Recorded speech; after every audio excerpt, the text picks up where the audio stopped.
வரலாமா? வாங்க. என்ன காலையில வேலையை கெடுத்துட்டேனா? சாரி. இருந்தாலும் ஒரு சந்தோஷமான நியூஸ், அதை உங்ககிட்ட சொல்லனா என் மண்டையை வெடிச்சிடும் போல இருந்துச்சு, அதான் வந்துட்டேன். என்ன சம்பந்திமா, சேம்பர்ல நம்ம விஜயகுமார பார்த்தேன். அவங்கிட்ட டே உன் ஆர்கே கூடிய சீக்கிரம் கம்பி என்ன போறான்டான்னு சொன்னேன். கேட்டதும் அப்படியே பதறி போயிட்டான். சீனிவாசனா கொக்கான்னு நான் கலக்கிட்டேன்ல. உங்களை பத்தி ரொம்ப பெருமைப்பட்டுக்காதீங்க.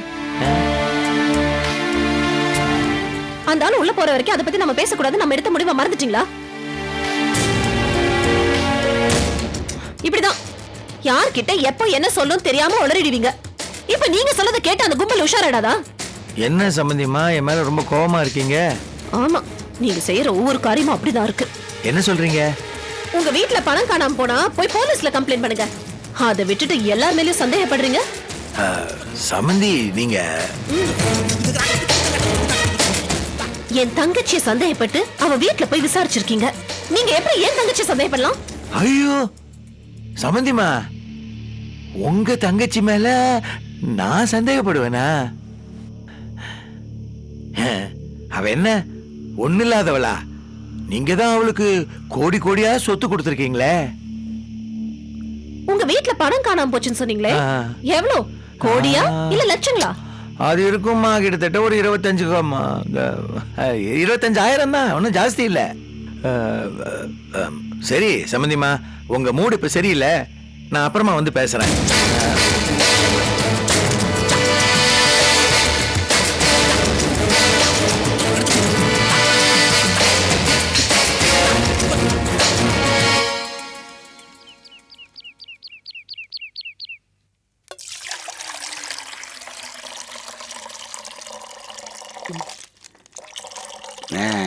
தீப்பிடிக்க தீப்பிடிக்க என்னை தோடுட.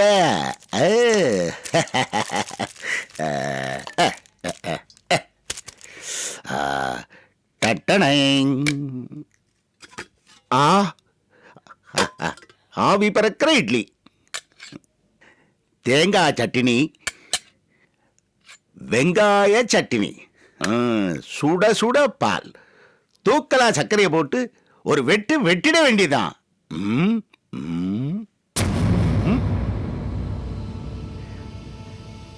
தினம் தினம் தரையில உட்கார்ந்து சாப்பிட்டு போர் அடிச்சு போச்சு. இன்னைக்கு டைனிங் டேபிள் தான், வெட்டிடுவோம். காட்டு. உல்லாச உலகம் உனக்கே சொந்தம் ஓடே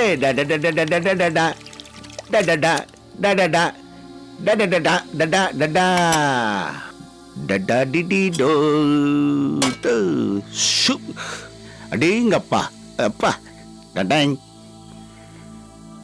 பூ போல இருக்கு.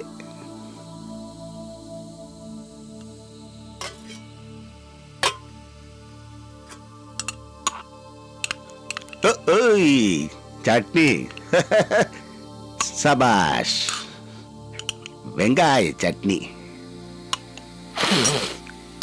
வாசனையே கமகமன் இருக்குல்ல.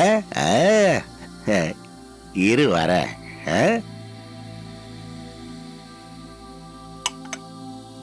அடடே தண்ணி.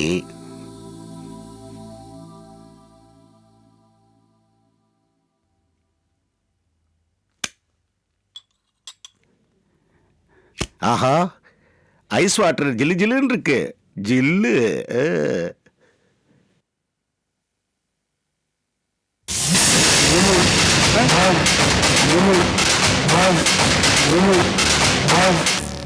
என்னது இது? இங்கதானே ஆவி பறக்க இட்லி வச்சேன். ஆவி ஆயிடுச்சா? சட்னி எல்லாம் கூட ஊத்தி வச்சேனே, எங்க போச்சு?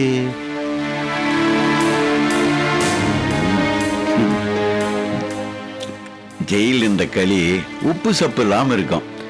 இது சூப்பர். என்ன இருந்தாலும் பெரிய இடம் தான்.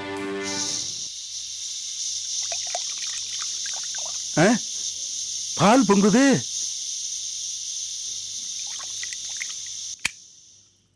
ஐயோ, பாலும் போயிடுச்சா?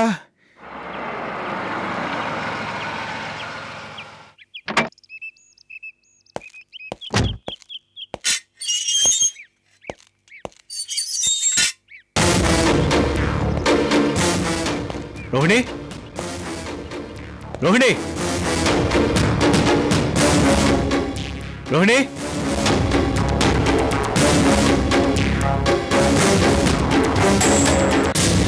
லாயர் என்னங்க சொன்னாரு? என்ன சொன்னாரு?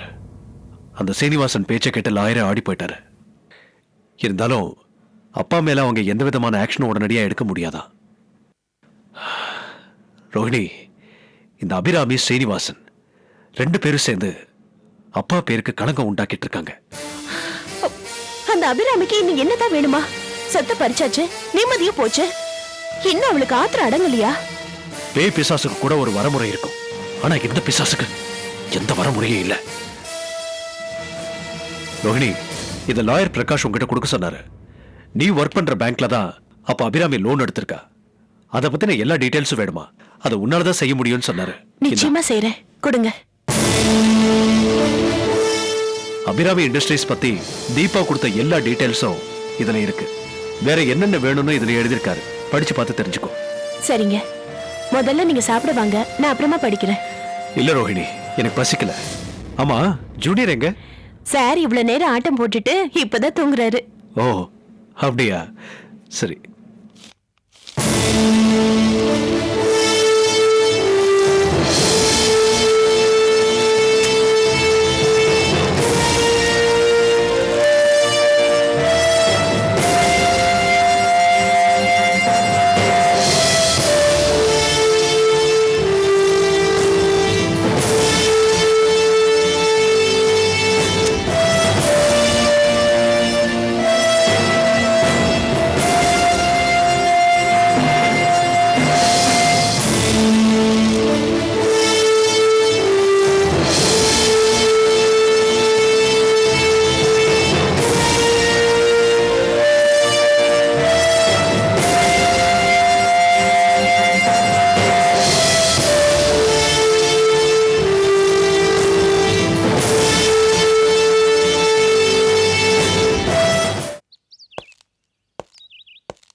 Good morning sir. வாங்க mister Kani. Very good morning. உட்காருங்க. Thank you sir. என்ன கோவிந்தா உங்க தூக்கத்தை கெடுத்துட்டானா? ஆமாம் சார், படுத்தா கனவுலையும் அவன் தான் வர்றான். கனவுலையாவது அவனை பிடிக்க? இல்லை சார், கிட்டத்தட்ட ஒரு நாள் நான் அவனை பிடிச்சிட்டேன். ஆனால் ஒரு வீட்டு சுவரேறி குதிச்சு உள்ளே ஓடிட்டான். அப்போ ஈஸியா பிடிக்க வேண்டியதானே? சார், அது சீனிவாசனோட வீடு. ஏற்கனவே அவர் வில்லங்கமான பார்ட்டி. அதனால கமிஷனர்கிட்ட பெர்மிஷன் வாங்கிட்டு லீகலா போலான்னு ஃபோன் பண்ணேன். ஆனா அந்த கேப்ல அவன் எஸ்கேப் ஆயிட்டான். அப்படியா? ஆமா சார், வீட்டுக்குள்ள வெறுங்கையோட போனவன் வெளியே வரும்போது ஒரு பிரீஃப் கேஸை திருடிட்டு ஓடினான். அட, அப்புறம்? சும்மாவே காத்து மாதிரி ஓடுவான். பிரீஃப் கேஸ் கையில கிடைச்ச உடனே சுறுசுறுப்பா ஓடிட்டான். பிரீஃப் கேஸ்ல பணம் இருந்ததாம். எவ்வளவு? அதை விசாரிச்சேன். சீனிவாசன் மடுப்புறார். ஓஹோ, இதுல ஏதோ விஷயம் இருக்கு. போலீஸ்ல கம்ப்ளைண்ட் கொடுத்தாரா? இல்ல சார், கோவிந்தங்கிட்ட இருந்து ஒரு 500 ரூபா நோட்டு கிடைச்சது. அதை கொண்டு போய் காமிச்சதுக்கு அப்புறம் தான் தான் வீட்டுல பணம் காணாம போனதே ஒத்துக்கிட்டாரு. அவர் அவ்வளவு கேர்லெஸ்ஸா? இல்ல வீட்டுக்குள்ளேயே ஒளிச்சு வச்சிருந்தாரா? ஆமா, 500 ரூபா நோட்டை எப்படி பிடிச்சீங்க? அது ஒரு பெரிய கதை சார். டியூட்டி முடிச்சு எங்க பிசி ஒருத்தர் ஒரு டிஃபன் கடைக்கு போயிருக்கிறாரு. அங்க ஒருத்தன் டிஃபன் சாப்பிட்டுட்டு 500 ரூபா கொடுத்து சில்லறை கேட்டிருக்கான். இவர் போலீஸ்னு தெரிஞ்சதும் அவன் மீதி வாங்காம எஸ்கேப் ஆயிட்டான். பணம் நிறைய கையில இருக்கிறதுனால இந்த ஸ்டேட்டை விட்டே ஓடி இருப்பான். இல்ல ஒரு சேஃபான இடத்துல இருப்பான். பணம் அவன்கிட்ட இருக்கிறது ஆபத்து. ஏன்னா அந்த பணம் மூலமா ஆயுதம் வாங்கலாம். கவனமா இருக்க. Okay sir. எப்படியாவது அவனை நீங்க பிடிச்சீங்கன்னா அது நமக்கு சாதகமா இருக்கும். அதுக்காகத்தான் சார் கடுமையா நான் முயற்சி பண்ணிக்கிட்டு இருக்கேன். அதையும் தாண்டி எனக்குன்னு சில கட்டுப்பாடுகள் இருக்கு. அதை என்னால மீற முடியல சார். ஓகே கனி, எனக்கு புரியுது. எனிவே நீங்க அலர்ட்டா இருங்க. ஓகே சார், நான் கிளம்புறேன். வாங்க.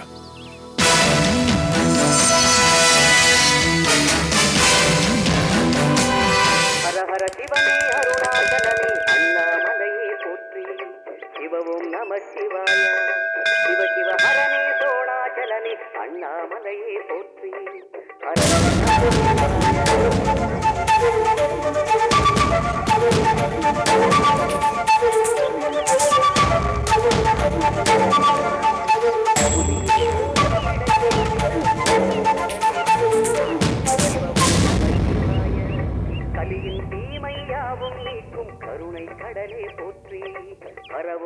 சிவாய.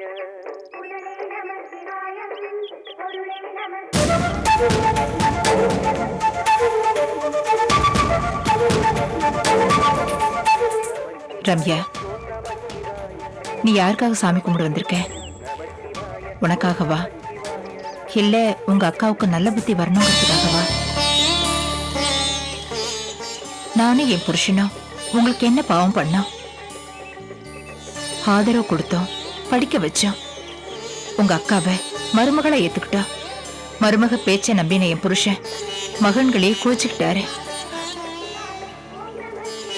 அதெல்லாம் போனாலும் எங்க சொத்தையே உங்க அக்கா எங்ககிட்ட இருந்து பறிச்சுக்கிட்டா. அத நான் கூட பெருசா நினைச்சாலும் என் புருஷன் நினைக்கல. எல்லாத்தையும் அவர் மன்னிச்சுட்டாரு. இருந்தாலும் ஏன் உங்க அக்கா அவரை இந்த பாடுபடுத்துறா? உப்பு தின்ன வீட்டுக்கு நன்றி சொல்ல வேண்டாம். ஆனா துரோகம் பண்ண எப்படி உங்களுக்கு மனசு வந்தது? இந்த சன்னதியில வச்சு சொல்றேன், எங்க பாவம் அவளை சும்மா விடாது. அவளை ஒதுக்கிட்டுதான் நாங்க பேசாம போறோம். ஒதுங்கி போறத கோழத்தனம்னு உங்க அக்கா தப்பு கணக்கு போடுறா. அவகிட்ட சொல்லு,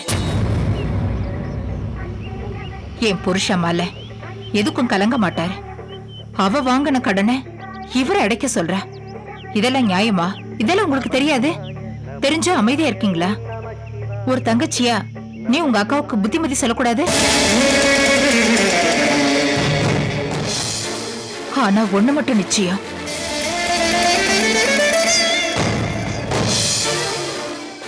அவ பண்ற பாவம் அவளை சும்மா விடாது. கடவுள்னு ஒருத்தர் இருந்தா அவளை நிச்சயம் தண்டிப்பாரு.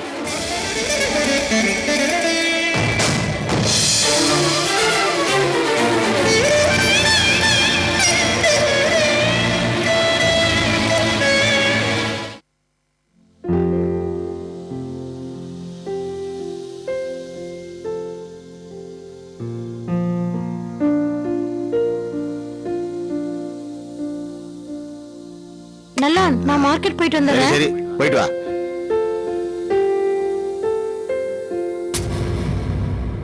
இந்த அம்மாவை எப்படியாவது வேலையை விட்டு அனுப்பணுமே. ம்? நான் வந்த நேரம் பாடி கார்டையே வேலையை விட்டு அனுப்பிச்சிட்டாங்க. இது என்ன பெரிய பிரமாதம்? அனுப்புறேன், அனுப்புவேன்.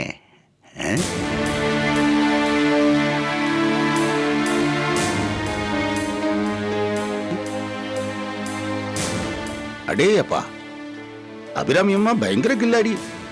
ஆர்கையை ஓட்டு விட்டு அனுப்பிச்சுட்டு அந்த இடத்துல தான் அப்பா போட்டோ மாட்டிருக்காங்க.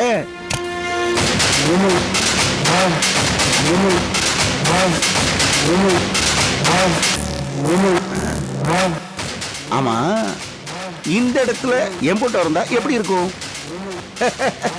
இந்த வீட்டுக்கே ஒரு கலை வந்துடும்ல. இவன் நம்ம ஊர் நல்லா மாதிரி இருக்கானே, இவன் இங்கதான் வேலை செய்யறானோ?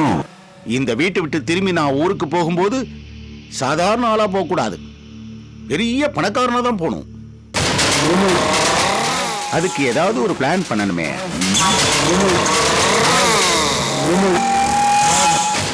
நல்லா நம்ம கைக்குள்ள போட்டுக்கிட்டா நாம இங்க தங்கிஇருக்கிறது ஒரு பிரச்சனையும் வராது.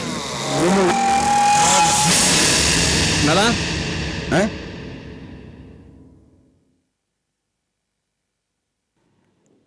என்னையா? ஒன்றும் இல்லைண்ணா, புழுக்கமாக இருக்கு.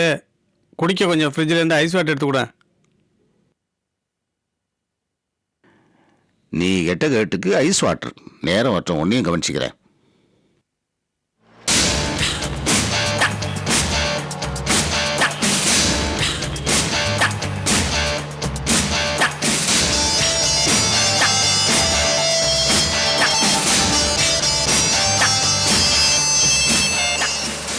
ஹலோ சம்பந்திமா, நீங்க என் மேல எவ்வளவுதான் கோவப்பட்டாலும் சதா சர்வ காலமும் எனக்கு உங்க சிந்தனை தான்.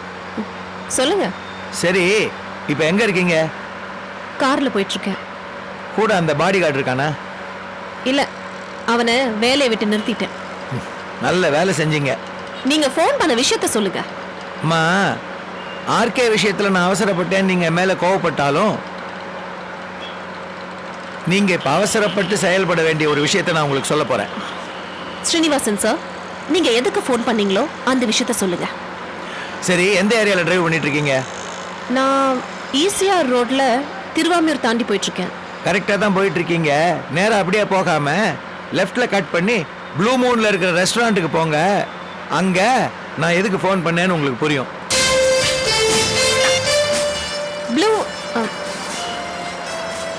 Blue Moon.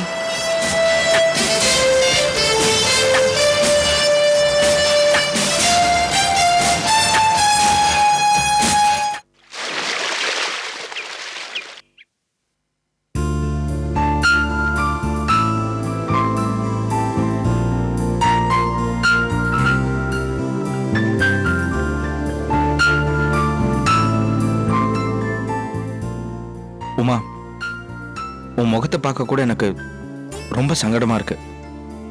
ஏன்? நான் என்ன பண்ணேன்?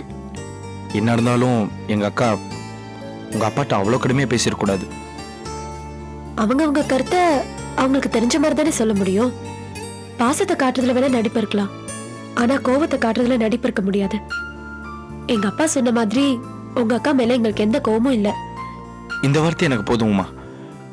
உண்மையிலேயே இந்த பிஸ்னஸில் உனக்கு பார்ட்னர் ஆகணுங்கிறது என்னோட ஆசை. ஆனால் இப்போ இருக்கிற சூழ்நிலையில் எதுவுமே சரியா அமையல. எங்கள் அக்காவை தனியாக விட்டுட்டு என்னால் வர முடியாது. உங்களை யாரு தனியா வர சொன்னது? தனியா வந்து பிசினஸ் தானே பண்ண சொன்னோம். அது எனக்கு புரியுது. ஆனால் அக்கா கொஞ்சம் இன்செக்யூர்டாக இருக்காங்க. அதனால தான் இவ்வளோ கோவம். எல்லாரும் சேர்ந்து அவங்க தம்பி அவங்க கிட்டேருந்து பிரிச்சிருவாங்களோன்னு பயப்படுறாங்க. அந்த லோன்லினஸ் அவங்களால நினச்சி கூட பார்க்க முடியல. காரணம் உனக்கே புரியும். இப்போ அவங்களுக்கு சொத்துன்னு ஏராளமாக இருக்கு, ஆனால் சொந்தம் சொல்லிக்க நான் தான் இருக்கேன். அதனால தான் இந்த பேச்சு கோவம் எல்லாமே. அவங்க பேசினதுக்கு நான் வேணா உங்ககிட்ட மன்னிப்பு கேட்டுக்கிறேன். நோ, என்னது சாரிலா? நம்ம 2 பேரும் ஃப்ரெண்ட்ஸ். இந்த ஃபார்மாலிட்டிஸ்லாம் வேண்டாம். ஃப்ரெண்ட்ஷிப்புக்கு மேலே உமாவை நான் மதிக்கிறேன். அதான் நான் மன்னிப்பு கேட்டேன். இப்போ என் மனசுக்கு நிம்மதியாக இருக்கு. அந்த நிம்மதியோட வீட்டுக்கு போலாமா? ஆனா பில்ல கட்டிட்டு தான் போனோமா. இந்த ஹோட்டல் அப்படி ஒரு ரூல் இருக்கான். ஓகே, வாங்க.